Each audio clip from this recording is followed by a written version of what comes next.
Toute sortie de produits vivriers hors du Bénin jusqu'à nouvel ordre, ainsi en a décidé le gouvernement. La décision a été prise mercredi 8 mai dernier en Conseil des ministres. Cette décision intervient dans un contexte de hausse des prix de ces produits dans les marchés. La mesure va-t-elle contribuer à soulager la consommation nationale, les consommateurs? Cette question taraude de nombreux esprits et nous la posons également sur Actu et Débat. Nous allons beaucoup plus en parler avec Dieudonné Katakula. Il est expert consultant et il sera normalement en face de Alphonse Moïse Soudé, journaliste. Nous espérons qu'il va nous rejoindre d'ici à là. Monsieur Dieudonné Katakula, bonsoir. Bonsoir Brice. Interdiction temporaire de sortie de produits vivriers du Bénin, décision suffisante pour la baisse des prix sur le marché. Mise en onde Patrick Béja, présentation Brice Bilaïtedji. Vous êtes sur Radio Cotonou 94.3. On se retrouve juste derrière ceci. Actu et Débat. À nouveau, bonsoir. Je disais tantôt que le gouvernement a récemment décidé de la suspension temporaire de l'exportation des produits vivriers. Monsieur Dieudonné Katakula, je voudrais peut-être vous rafraîchir la mémoire par l'extrait du Conseil des ministres de la présente décision. Mesure d'interdiction temporaire de sortie des produits vivriers du territoire national. Le ministre de l'Industrie et du Commerce a fait au Conseil le point relatif à l'exportation informelle et massive de produits vivriers béninois, notamment le maïs, en direction des pays voisins. Au regard des résultats de la campagne agricole écoulée, la production nationale est suffisante pour satisfaire la consommation intérieure, à savoir, par exemple, 2 50 000 tonnes de cette céréale pour des besoins nationaux évalués à 1 million de tonnes.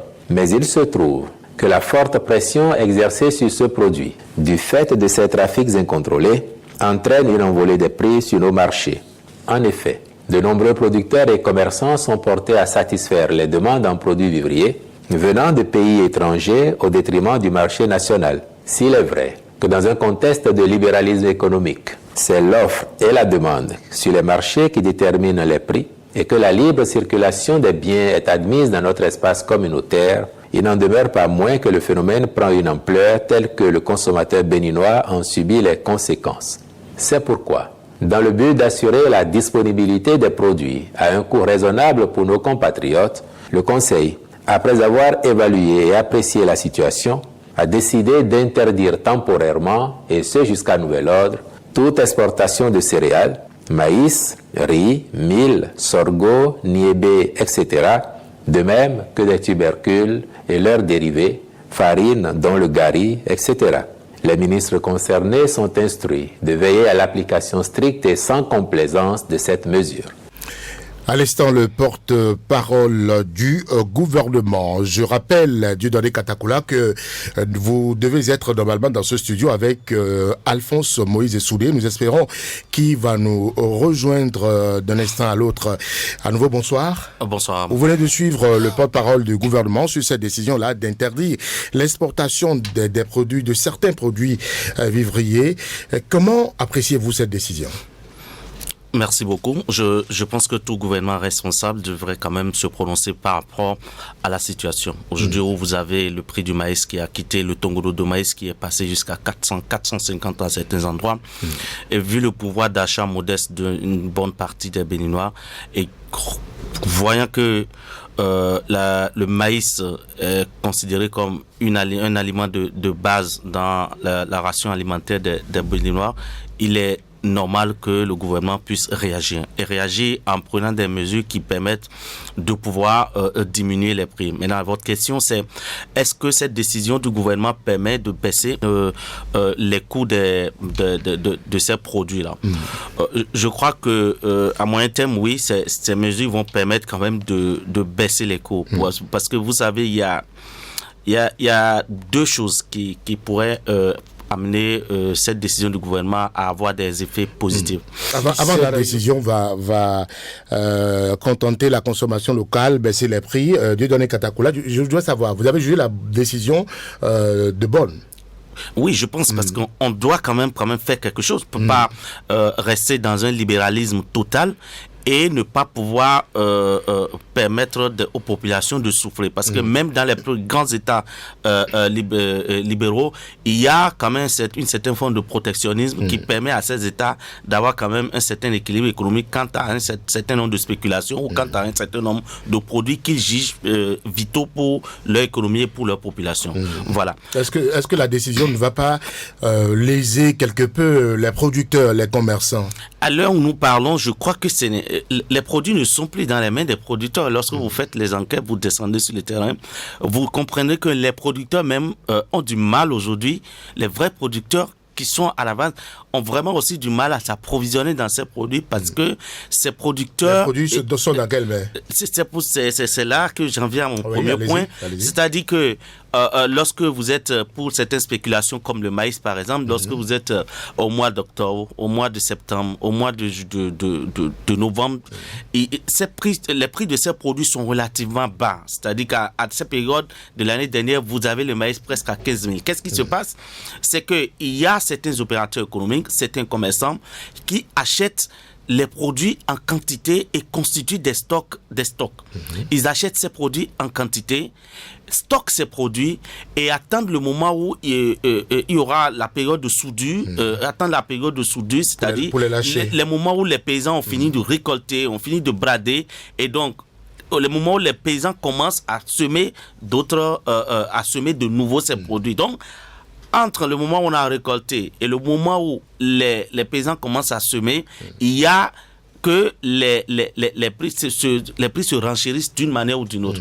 Et donc, ces commerçants attendent ce bon moment pour pouvoir sortir leurs produits. Et donc, le fait de constituer un stock assez élevé dans l'espoir de pouvoir revendre au moment où on sera dans la période de soudure, ça a aussi fait que beaucoup de produits ne sont plus dans les mains des producteurs et donc sont dans les mains aujourd'hui des commerçants, des opérateurs économiques qui sont là pour faire leurs bonnes affaires et personne ne va les condamner. Donc vous confirmez que c'est un business en chute pour les commerçants aujourd'hui avec cette décision?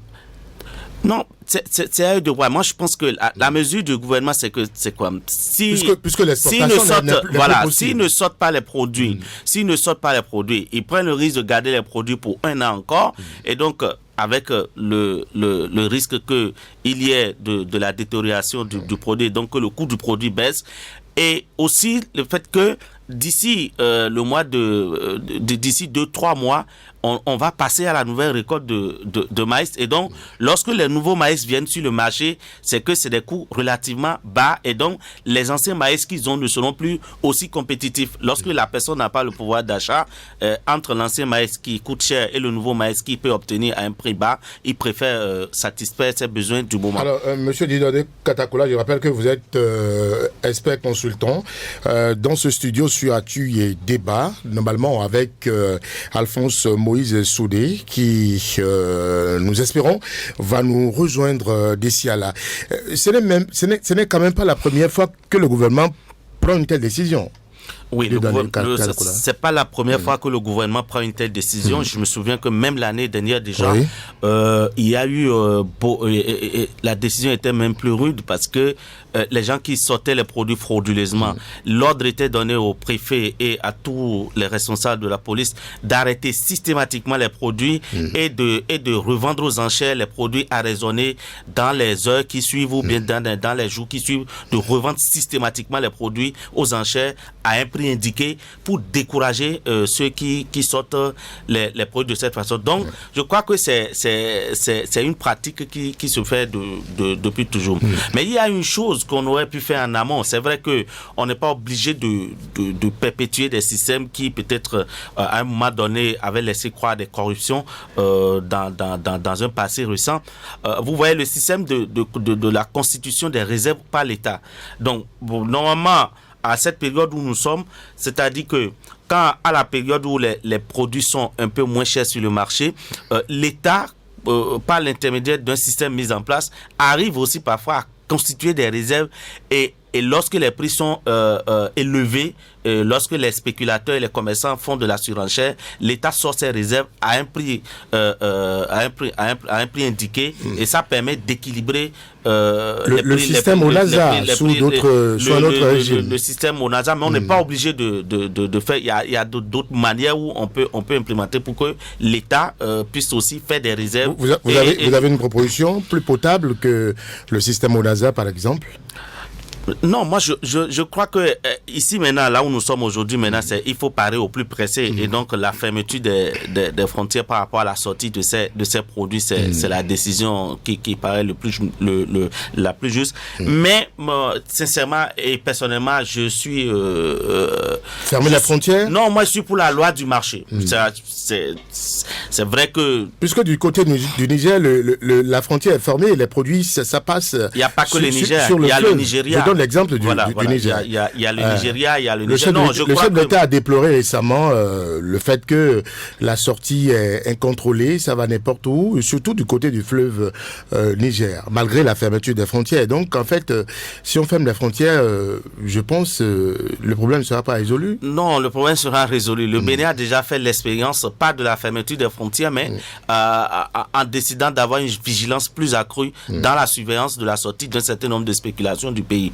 Et donc, l'expérience a été faite. Il y a des routes, les routes frauduleuses, les routes non répertoriées par lesquelles les gens sortent les produits. Ces routes ont été répertoriées aujourd'hui, et il y a eu soit des tranchées qui ont été creusées, il y a eu des grottes qui ont été posées sur ces routes pour empêcher la sortie frauduleuse d'un certain nombre de spéculations du pays. Et donc, sur le fleuve Niger, si ça se passait, c'est pas l'indulgence des autorités béninoises, parce que si on voulait vraiment décourager ce trafic sur le fleuve, ce trafic serait découragé, parce que le Bénin a les moyens, le Bénin a ses services qui travaillent, qui peuvent décourager ce service. Vous allez observer que si, depuis que le chef de l'État a parlé, le niveau du trafic ne serait plus le même, parce que les services publics ou les services habilités à faire ce contrôle se sont mis en branle pour faire respecter les décisions du gouvernement. D'accord. On parlait tout à l'heure de propositions pour gérer ces genres de situations à l'avenir. Je voudrais vous parler de certaines ONG qui initient des projets, des gens d'épicerie sociale qui proposent aux consommateurs des produits à un prix inférieur à celui du marché. Qu'en pensez-vous? Oui, tout ça c'est bien. Tout ça c'est bien, mais il faudrait que tout cela s'inscrive dans un cadre global pour que les épiceries sociales, d'accord, mais dans combien de localités ces épiceries sont ouvertes? Si celui qui est à Kobli, est-ce qu'il a accès à cette épicerie sociale comme celui qui est en plein cœur de Cotonou? Donc c'est là la question. Première chose. Deuxième chose, qu'est-ce qu'ils y mettent? Comment, à quel prix ou bien quand, à quelle période ils achètent les spéculations? Quelles sont les spéculations qu'ils proposent au niveau de chaque ville ou autre, pour que et comment les populations ont accès à ces spéculations? Moi, je crois que c'est pas du ressort des ONG ou des associations de prendre en charge ce pan de la vie sociale. Non, c'est du rôle du gouvernement, c'est du ressort du gouvernement, c'est du ressort de l'État de pouvoir organiser. Le gouvernement ne peut quand même pas tout faire. C'est au gouvernement de définir le cadre et de définir comment ça va se passer. Parce que des ONG, ouvrir des épiceries sociales, même si les ONG doivent le faire, peut-être que ce serait avec le concours de l'État, avec peut-être l'État qui subventionne et qui met les moyens, qui délègue ses services du moins à ces genres de structures non gouvernementales qui veulent apporter un tant soit peu une solution à cette crise. Mais je pense que avec les crises successives que nous avons, où les gens sortent les produits, où c'est l'engrais qui est envoyé pour que les gens sortent, je crois que le gouvernement doit quand même essayer d'être encore beaucoup plus vigilant quant à la surveillance, première chose. Quant à la surveillance des produits, du moins aux premières heures, lorsque les récoltes sont en même temps en cours, pour commencer à superviser, parce que si c'est seulement à la période de soudure qu'on veut réagir, c'est un peu difficile. Mais en même temps, comme je vous le dis, je suis foncièrement un libéral pour la loi du marché, et donc peut-être de voir comment faire pour que le marché puisse réguler les prix et que la loi de l'offre et de la demande puisse toujours primer sur ce qu'on a. Quitte à l'État d'apporter peut-être des subventions à un certain nombre de producteurs pour que les prix proposé soit un peu plus accessible aux consommateurs. Alors, la décision a été prise parce qu'il faut assurer la disponibilité et la maîtrise des coûts des produits sur nos marchés. Nous sommes à 5 jours après la prise de cette décision. Est-ce que le maïs, le riz, le mil, le sorgho, le niébé et d'autres tubercules sont actuellement disponibles sur le marché? Vous en savez quelque chose? En prenant la parole tout à l'heure, j'ai dit que c'est une décision, c'est pas que l'effet ne peut pas être automatique tout de suite. L'effet ne peut pas être automatique.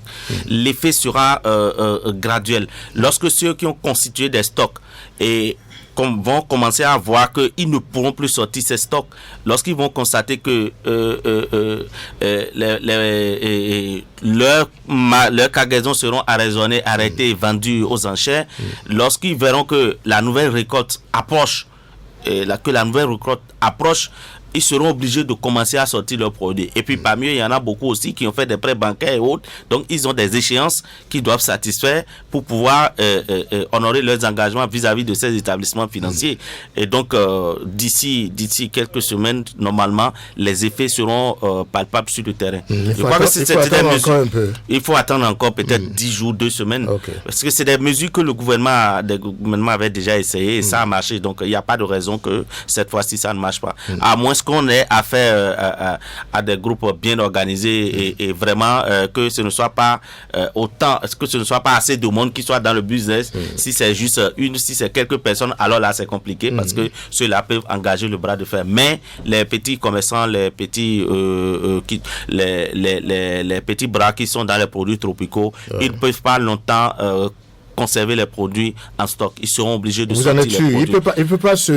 Ils peuvent pas prendre sur eux la décision de ne pas libérer les produits, de les garder sur eux-mêmes. De toute façon, si c'est le coût auquel ils ont payé les produits, même s'ils vendent ça à un prix au plus bas, ils auront toujours leurs bénéfices parce que c'est des gens qui souvent vont s'approvisionner au mois de septembre, octobre, novembre, décembre, et ils attendent le mois d'avril, mai pour pouvoir faire les gros chiffres d'affaires parce qu'ils stockent. Donc mais si aujourd'hui les produits ne peuvent plus sortir du pays, donc ils n'ont plus ce débouché, ils ont investi de l'argent, ils ont besoin de rentrer dans leur fonds. Donc à perte ou avec un peu de bénéfice, ils seront obligés de sortir les produits. Donc moi j'ai espoir que d'ici 2 semaines ou plus, vous aurez vous allez sentir l'impact de cette décision-là au niveau des marchés, au niveau des consommateurs. L'impact de cette décision, c'est-à-dire si on ne peut pas parler à 5 jours de la prise de décision de la disponibilité des produits, on peut pas non plus parler de la baisse de coûts. Aujourd'hui, non. J'ai pas eu le temps de faire une enquête sur le terrain, mais je pense que ce n'est pas parce que le mercredi en Conseil des ministres, le gouvernement parlait que le lendemain, on va sentir une baisse des prix pratiqués par les commerçants, puisque ce n'est pas le gouvernement qui détient les produits et qui donc fixe le prix. Non. La preuve est que le gouvernement n'a pas fixé un prix de cession du maïs aux consommateurs. Le gouvernement a pris une décision, sachant bien que l'application de cette décision va permettre aux gens de sortir leur stock et empêcher ceux qui sortent les produits du pays de ne pas sortir les produits du pays. Et donc lorsque l'offre de produits sera à un niveau élevé et qui va peut-être être égal ou bien dépasser la demande de produits, les coûts vont systématiquement baisser. Donc ça, c'est la loi du marché. Et donc c'est pour ça que le gouvernement a pris cette décision. Moi, je pense que d'ici quelques jours, on pourra avoir les effets. Alors, il y a un invité dans ce studio, Dieudonné Katakola, qui avait dit entre-temps qu'il y a de très bonnes décisions qui sont prises sur cette question-là et sur d'autres sujets. Mais l'erreur du gouvernement, c'est le suivi.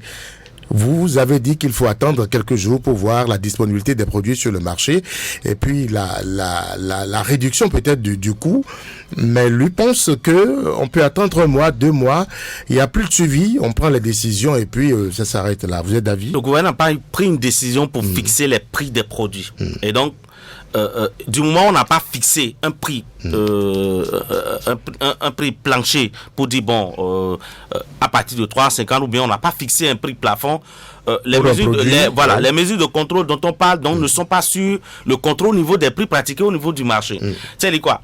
C'est les décisions, le suivi que le gouvernement a fait, c'est le suivi au niveau des frontières. Au niveau des frontières. Et donc, c'est ça, je vous dis que déjà, l'année dernière, ou il y a 2 ans, les mêmes problèmes s'étaient posés et le même gouvernement avait déjà pris un certain nombre de mesures. Vous voulez dire et donc, par exemple, au niveau de certaines routes de trafic, tout ça, c'est répertorié, c'est fermé. Et aujourd'hui, les forces de sécurité, les forces de défense et de sécurité seront beaucoup plus instruites à être plus vigilants. Vous voulez dire qu'il faille contrôler au niveau des frontières, même si le coût est encore élevé à l'intérieur, on croise les bras. Il faut contrôler seulement au niveau des frontières. En fait, nous sommes dans une économie libérale. Lorsque j'ai mon produit, le gouvernement ne peut pas aller casser mon magasin et sortir les produits pour dire qu'il veut livrer au marché. Non, monsieur le gouvernement estime que c'est la sortie des produits qui fait que les coûts sont élevés. C'est-à-dire que les gens préfèrent vendre les produits à un coût élevé puisque l'offre le prix de vente à l'extérieur, le prix de cession du produit à l'étranger est plus attrayant que ce qui est à l'intérieur. Lorsque le gouvernement prend la décision de surveiller les frontières pour que les produits ne sortent pas, les mêmes personnes qui détiennent les produits, à un moment donné, comme je vous le dis, ils ont des engagements. Ils ont des engagements. Ils seront obligés de sortir les produits et donc de vendre ces produits. Et lorsqu'ils vont sortir les produits et que l'offre de produits sera à un niveau acceptable, par rapport à la demande, les prix vont automatiquement varier et chuter et aller à la baisse. Voilà. Donc, si juste on maîtrise les frontières, les prix, selon vous, iront à la baisse. Je crois. Si le contraire se produisait. Le contraire ne peut pas se produire aussi parce que les prix étaient maintenus. Vous savez, les prix pratiqués ne sont pas des prix décidés par une personne ou quelqu'un. C'est le marché. Non, je suppose. Voilà. Donc, tout ce qu'on dit ici, c'est sur papier. Sur le terrain, c'est tout autre. Dieudonné Katakoula. Je suppose qu'on maîtrise les prix, qu'on maîtrise la surveillance des frontières. Et si à l'intérieur, les prix ne baissent pas. C'est en cela que je vous parlais de suivi. Vous pensez qu'il n'y a pas de suivi à faire au niveau des marchés? Oui. On n'a même pas besoin de suivi à faire au niveau des marchés. Il n'y a pas un suivi particulier. Comme je vous le disais, c'est que le gouvernement n'a pas fixé un prix de cession qu'il est appelé à aller surveiller ou à aller vérifier auprès de tel vendeur dans tel marché ou dans tel magasin ou boutique. Le fait d'interdire l'exportation du produit, ça va pousser ceux qui avaient réservé le produit à l'export à libérer ces produits sur le marché intérieur. Et lorsque les produits seront libérés dans le marché intérieur, je vois que l'offre de produits va atteindre un certain niveau qui puisse permettre à la demande de produits qui puisse atteindre un niveau proportionnel à la demande de produits. Et donc, à partir de ce moment, les prix seront obligés de descendre. C'est la loi du marché, c'est la loi de l'offre et de la demande. Je rappelle aux amis auditeurs qu'ils sont sur Radio Cotonou 94.3 sur Actu et Débat avec comme thème interdiction temporaire de sortie de produits vivriers du Bénin, décision suffisante pour la baisse des prix sur le marché avec comme invité Dieudonné Katakoula. Il est expert consultant. Il doit être normalement en studio avec Alphonse Moïse Soudé, journaliste. On l'attend toujours. Alors, Dieudonné Katakoula, est-ce que la décision d'interdiction d'exportation, elle seule, suffit pour baisser les prix ou vous pensez que le gouvernement pouvait aller un peu plus loin? Aller plus loin, ça suppose quoi? Prendre d'autres décisions ou vous pensez que celle-là seule suffit pour baisser les prix, pour soulager les consommateurs au plan national, soulager la consommation nationale? En fait, l'organisation des filières aujourd'hui, par exemple, quand je prends le maïs, l'organisation des filières ne permet pas à un gouvernement d'agir sur le prix parce que lorsque si c'est que vous accordez des subventions à la production aux gens, si c'est que vous avez des fêtières de production de ces spéculations avec lesquelles vous discutez et avec lesquelles vous pouvez vous entendre sur un prix, le gouvernement pourrait avoir d'autres leviers. Et lorsque vous écoutez l'intervention du porte-parole du gouvernement, il dit que par rapport à environ 1 million, la demande, enfin la consommation locale, c'est 1 million et quelques de tonnes par exemple pour le maïs, que les chiffres disent qu'on a produit environ 2 millions qui devait suffire à la consommation nationale et autres, et qu'on en vient à être à une période de pénurie parce que c'est la pénurie qui engendre la montée des prix. C'est qu'il faut aller attaquer le mal à la racine, et le mal à la racine, c'est l'exportation du produit, parce que les prix proposés par les commerçants ou les habitants des pays voisins sont plus compétitifs pour les commerçants que les prix auxquels on a l'habitude de consommer le produit ici. Au plan local.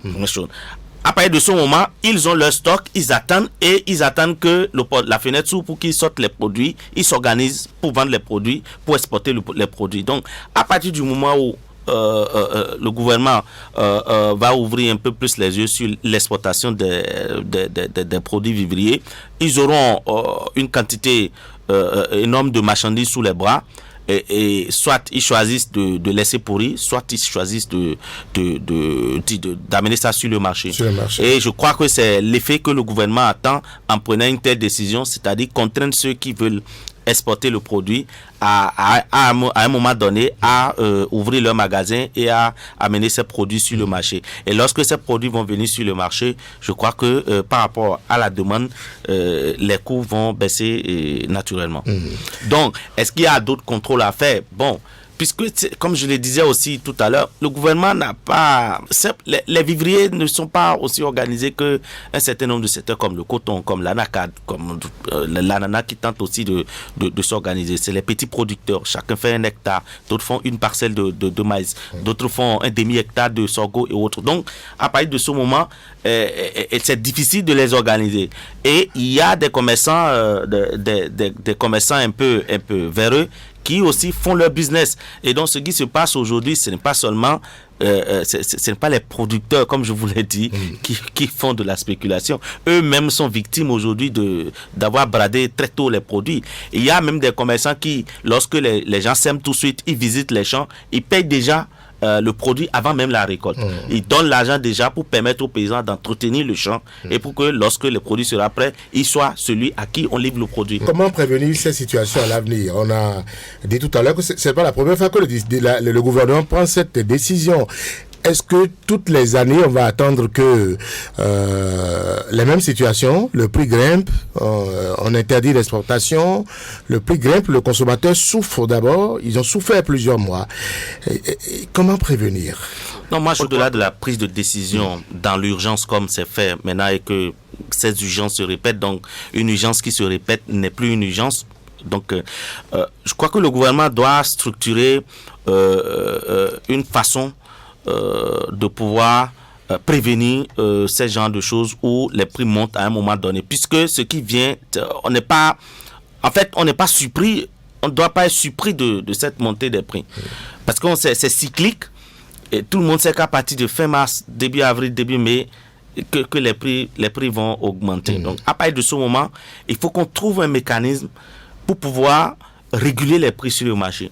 Et comme je le disais dans mon propos tout à l'heure, il ne s'agit pas de répliquer forcément ce qui se faisait, parce qu'avec le système ONASA, on constituait un stock, et lorsque les prix montent sur le marché, on inonde le marché à un prix indicatif, on inonde le marché avec les produits, et ceux qui font de la spéculation sont obligés de livrer les produits à un prix acceptable, sinon les consommateurs ne vont plus au niveau de ces vendeurs-là. Mais la gestion de ces structures, nous avons vu ce que c'était. Et donc, c'est pas forcément ce modèle qu'il faut, mais il faut pouvoir structurer un mécanisme de régulation des prix, un mécanisme de réponse vraiment connu de tous, et que lorsque la situation ce modèle a quand même fait ses preuves, non? Ce modèle a fait ses preuves. Je ne dis pas forcément que c'est ça. Ça veut dire qu'on peut le faire. Il faut améliorer. Il faut améliorer parce que en son temps, il y avait quand même beaucoup de corruption. Les points donnés à des gens qui le vendent et qui ne restituent plus les sous à la structure. Il y avait une pagaille en fait. C'est vrai que ça permettait de réguler le marché, mais en même temps, certains profitaient pour distraire les ressources publiques, et c'est ça qui a fait que on a mis fin à tout ça. Donc, je ne dis pas que c'est le même mécanisme, mais on peut réfléchir et structurer d'autres réponses par rapport à la montée des prix des produits, mettre en place un système, même structurer par exemple les ONG qui se proposent de venir, structurer ces ONG autour d'une association ou autour de quelque chose qui puisse permettre que l'État fournisse des moyens à ces structures de pouvoir constituer des stocks et de pouvoir libérer ces stocks à un moment donné sur le marché, que le gouvernement même peut-être prenne des mesures pour savoir que une centrale d'exportation, par exemple du vivrier, où on connaît par rapport à la production du marché, on sait avec le mécanisme la quantité qu'on peut officiellement exporter pour ne pas déséquilibrer ou ne pas perturber la consommation locale. Donc il y a plusieurs pistes qu'on peut explorer. Voilà. Le Conseil des ministres a également mentionné la sortie incontrôlée des produits. Ça pose le problème de la porosité de nos frontières, non? Nos frontières, c'est difficile de surveiller les frontières. Vous savez, le président Patrice Talon a fait certaines choses que les gens décrivent, mais qui pourtant se révèlent être efficace si on veut avoir une certaine quiétude chez nous, Et il a dit lors d'une de ses émissions que les points de passage entre un État et son voisin doivent être répertoriés et connus. Les points de passage entre les États doivent être connus. Même si on a une longue frontière, les points d'entrée et de sortie doivent être répertoriés et connus. Et c'est dans cette optique que depuis un certain moment, il y a eu beaucoup de choses qui ont été faites dans la fermeture des voies de trafic, où des tranchées ont été creusées, où des blocs de granit ont été posés à certains endroits. Mais ce sont les mêmes Béninois qui décrivent ces mesures et qui jugent que le gouvernement les empêche de pouvoir faire leur commerce, que le gouvernement les empêche de pouvoir faire librement leurs activités. Or, tout ce que le gouvernement demandait, c'est que lorsque vous voulez sortir un produit, il y a les points de sortie, il y a les points d'entrée du pays, les frontières connues, délimitées, où les services de douane, les services de sécurité, les services sanitaires sont à ces cordons pour pouvoir vérifier et pour pouvoir engranger les ressources qu'il faut aussi pour l'État en termes d'impôts. Et donc, les mêmes Béninois ont crié ça. Donc, à partir d'aujourd'hui où la frontière ouverte, porose et autres, qu'est-ce qu'on peut? On ne peut que revenir à ces mesures. Moi, je pense que le gouvernement ne peut que revenir à ces genres de pratiques pour pouvoir empêcher la sortie frauduleuse des produits, n'en déplaise à certains opérateurs économiques véreux qui sont abonnés à la fraude. Vous avez demandé aux consommateurs de patienter un peu plus pour voir l'impact de cette décision, mais on retient qu'elle va soulager la consommation nationale, les consommateurs. Forcément. D'ici quelques jours, les effets se feront sentir parce que les commerçants ne pourront pas garder trop en stock les produits. Ils ont d'autres engagements et ils ont besoin aussi de rentabiliser leurs affaires. Voilà. Et si ce qui se produit va à l'encontre de ce que vous dites? Ce qui se produit dans 10 jours, c'est... Je suis pas un devin, mais lorsque vous faites juste une simple analyse économique de la situation, vous voyez, les acteurs économiques ont des comportements prédéterminés. Les acteurs économiques ont des comportements déterminés. Dans telle situation, ils ont toujours une façon, les acteurs économiques ont toujours une façon d'agir parce que c'est des gens qui cherchent leur profit, c'est des gens qui veulent minimiser les pertes. Et donc, garder les produits en stock et entrer dans un bras de fer, la nouvelle récolte s'annonce. Ils seront surpris par la nouvelle récolte et peut-être que ces maïs qui ne voudront pas céder à un certain coût aujourd'hui, demain, ils n'auront même pas la chance de céder à ces coûts. Il faut rappeler que ce contexte de hausse des prix de ces produits a enflé la polémique au plan social, vous le savez, les protestations des travailleurs. Ça va contribuer à chuter les marges un peu. Vous êtes d'avis?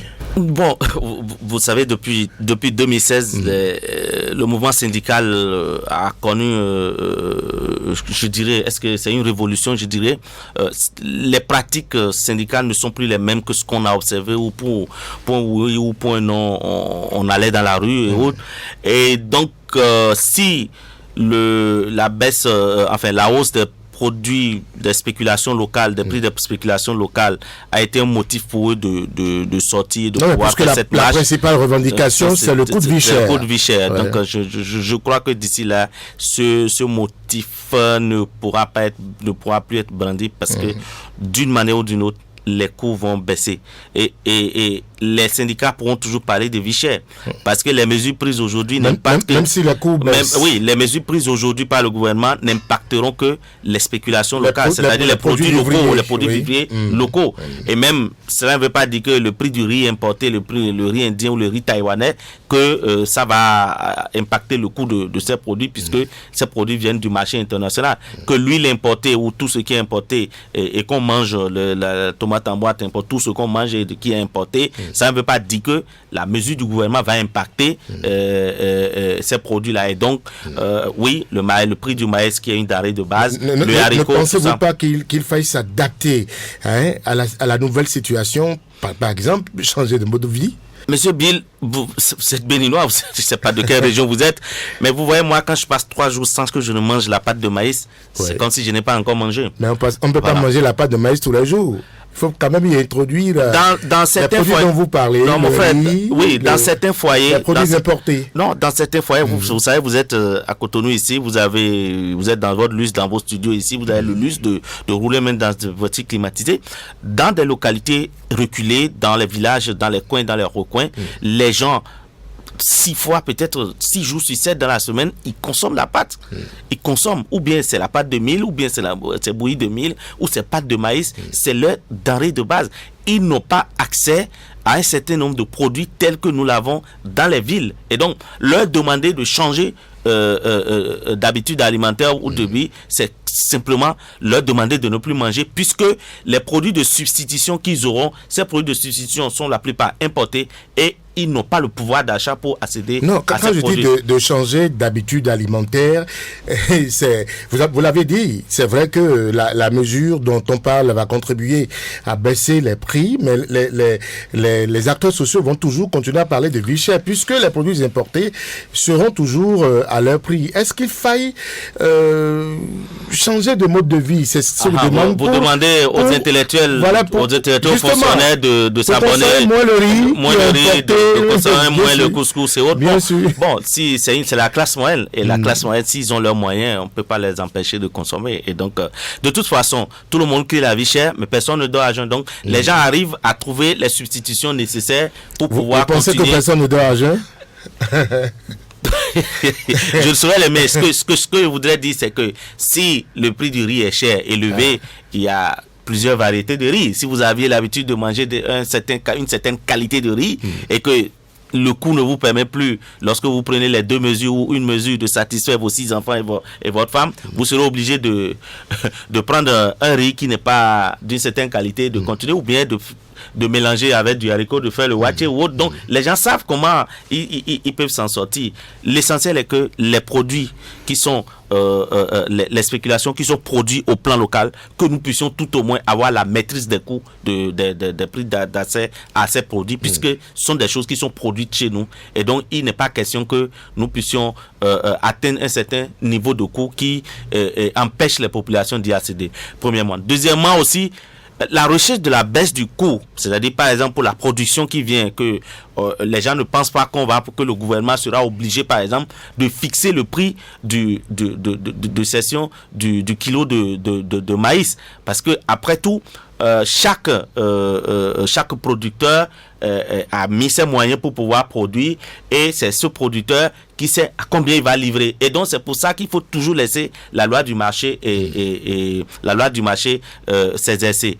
Mais il faut tout faire pour éviter le fait que les gens constituent des stocks, les gens constituent des quantités de stocks, ou bien ceux qui exportent frauduleusement les produits. Donc c'est pour ça qu'il proposait aussi qu'il y ait un mécanisme officiel d'exportation de ces vivriers, que ce ne soit plus que chacun se débrouille, chacun trouve un chemin ici, il va au Togo, il va au Niger. Non, on peut mettre en place une centrale, ou en tout cas une structure qui permette à tous ces commerçants qui veulent exporter les produits, de passer par le biais de cette structure pour pouvoir exporter officiellement. Avec des taxes imposées. Avec des taxes imposées.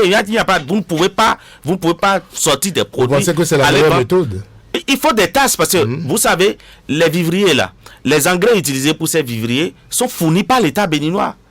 Ces engrais sont fournis, subventionnés par l'État béninois. Et donc, le Bénin ne peut pas prendre l'argent des Béninois, le gouvernement ne peut pas prendre l'argent des Béninois et subventionner la consommation des habitants des pays voisins ou des habitants d'autres pays. C'est inconcevable. Et donc, ce que les commerçants véreux font, ce que ceux qui exportent frauduleusement les produits vivriers font, c'est que ils utilisent, c'est comme si le Bénin subventionne la consommation des gens qui achètent les produits.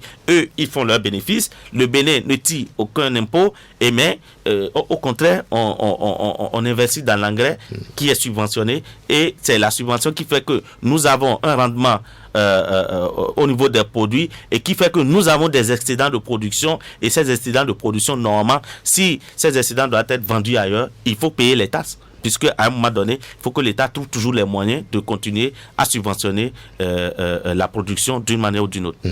Quand je parlais tout à l'heure de changer de mode de vie, j'en parlais avec des invités ici dans ce studio.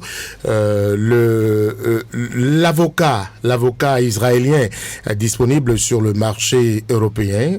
En France, l'Israël ne dispose pas de beaucoup de surfaces cultivables. Est-ce que vous ne pensez pas qu'il faille changer notre système agricole? Nous avons un système agricole tributaire de la saison des pluies. Uniquement de la saison des pluies. C'est vrai que le maïs, aujourd'hui, on nous a dit que c'est suffisamment disponible pour la consommation nationale, mais tous les produits ne sont pas suffisamment disponibles pour la consommation nationale. Est-ce qu'il ne faut pas aller au-delà de la production, des productions qu'on a engagées antérieurement, c'est-à-dire travailler désormais sans relâche, modifier notre système agraire? Non, moi je crois que ce que vous dites, c'est pas sur un coup de tête. Il faut une vraie réforme agraire. Il faut une vraie réforme agraire. Il faut du temps. Il faut du temps et il faut structurer cela. Mais vous savez, le gros handicap pour tous les projets ou tous les programmes, toutes les réformes agraires qu'on peut vouloir faire au Bénin, le gros handicap, c'est l'accès à la terre. Vous savez, c'est la terre, c'est sur la terre qu'on produit.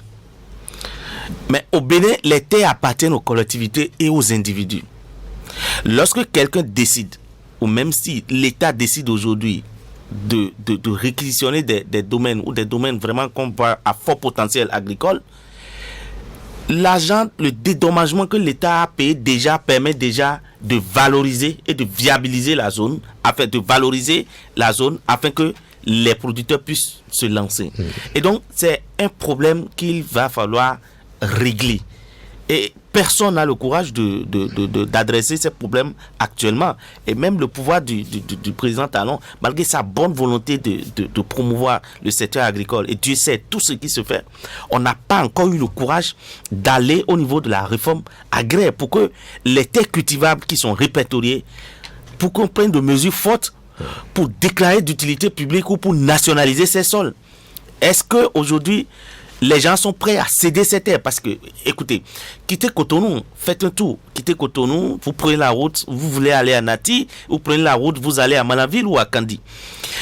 Vous avez d'énormes surfaces non cultivées.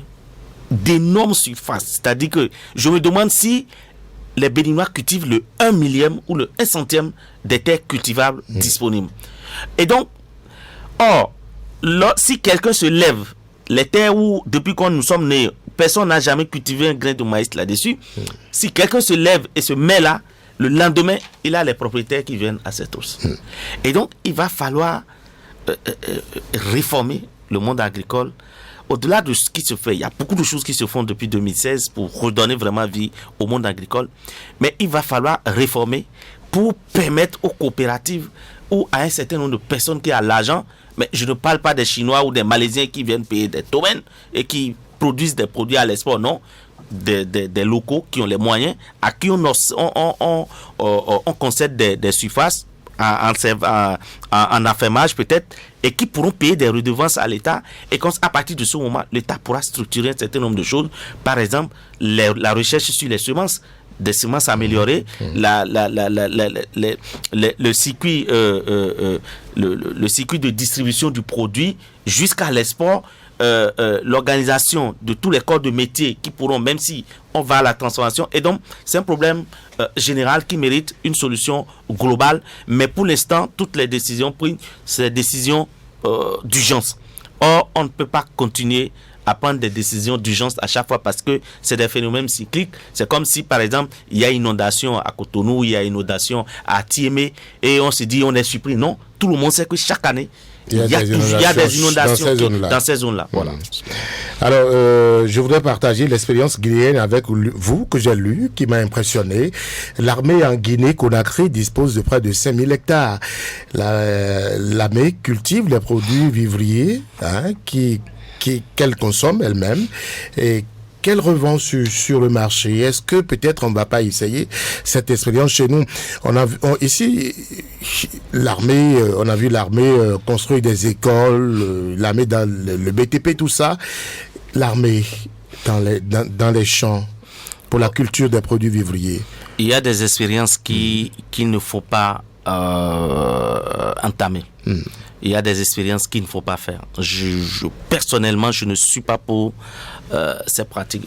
Vous savez, on le fait en Guinée Conakry. Oui, on le fait en Guinée Conakry. L'armée a près de 5000 hectares. Oui, quel est l'état de cette armée-là? Quel est l'état de cette armée? Vous savez, lorsque les généraux commencent à gagner de l'argent, lorsque ces gens-là commencent à avoir un pouvoir économique, à avoir une puissance économique, c'est d'autres choses qui se passent dans le pays, dans ces pays-là. Et quand vous prenez par exemple un pays comme l'Égypte, vous prenez un pays comme le Soudan, c'est des pays où l'armée a des sociétés, l'armée a beaucoup de choses, l'armée est immensément riche. Et donc, quand vous n'avez pas des généraux vertueux qui, à un moment donné, perdent l'éthique et un certain nombre de sens de bon vivre, vous avez des problèmes que vous créez comme ça. On peut trouver d'autres modèles.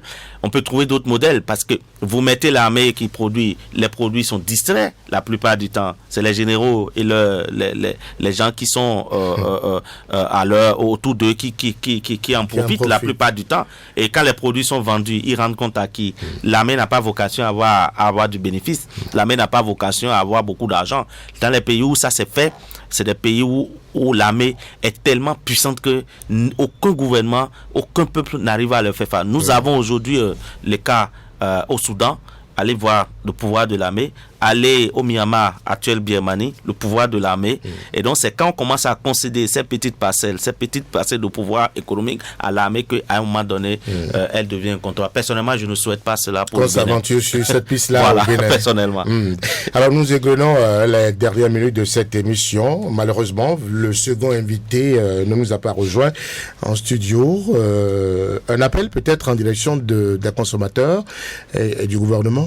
Non, moi, le gouvernement, c'est de tout faire pour que les produits, que les instructions soient données au niveau qu'il faut pour que vraiment les produits ne sortent pas et de continuer à appliquer les anciennes mesures. Si les produits sont saisis, que dans les heures ou les jours qui suivent, que la vente aux enchères se fasse automatiquement.